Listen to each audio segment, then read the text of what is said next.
anybody have any questions? Bill? How about elaborating a little bit on your military service? I think you served. Did you hear that? Yes, I did. I served in the United States Air Force for 4 years. And my family is a pretty large family. I come with 8 kids. And out of the 8 children, 6 of them served in the military in different branches. Because my father and my mother both served in World War II, Army Air Corps and the Nurses Division of the Army Air Corps. And so I, just have that obligation that I feel that people need to serve their country, and I think we can encourage that in all aspects. And it gives you a real understanding, and it gives you a real feeling for what it means to be a country and what it means to be a democracy, because it's a very sobering thing, even when you're and I was very young, right out of high school. And when I went to the Air Force, and I became a medic, so I didn't end up on the front lines, but you do the pledge and you sign the thing, and you put your right hand up and you say that if necessary I will die. Okay? And then in your training they get a sergeant to remind you of that.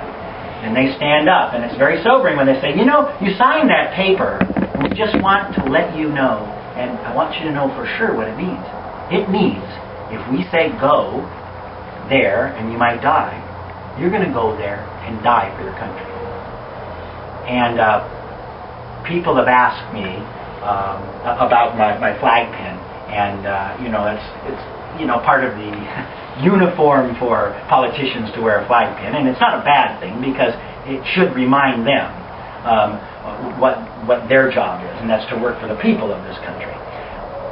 I started wearing the flag pin on a regular basis after 9/11 because I believe that we're still in that war, and it's one of the hardest wars we'll ever fight. It's going to be an incredibly difficult war to win. If you understand what that enemy is, because you read and stuff, you will understand that we're up against something that we never have been before.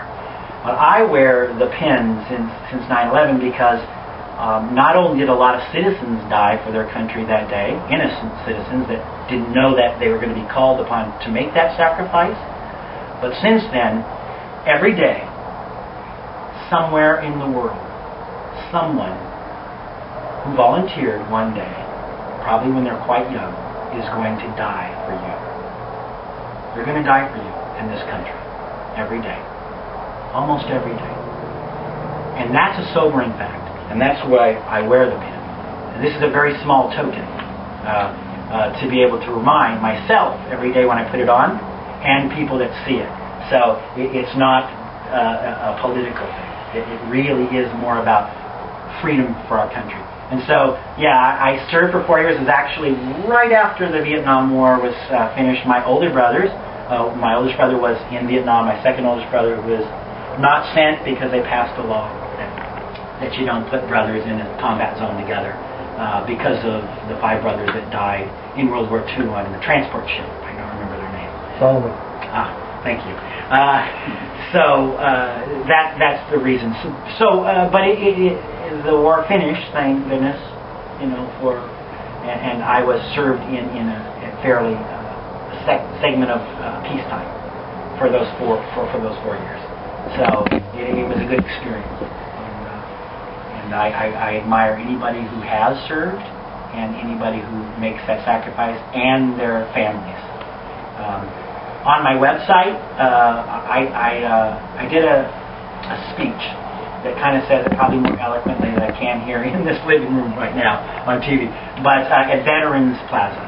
And I spent some time and wrote it down, and that comes from the heart. So if you have a chance to go to the website, on the About TimBen, on that tab, it talks about all of the stuff I've done and why I should be qualified to be a city council person again. And one of the pages is for military service. You'll find that on there. And you'll see me looking, young and handsome. Unlike now. There you go. That answer exceeded my expectations. That was very well stated. Especially the 9/11 period. I appreciate that. Well, we appreciate your service, Bill. in that self-same war that my brothers fought in. And that is, I'm grateful that our country has come to terms to understand that the politics of whatever a war is of no consequence to the people that are on the front lines and dying for that.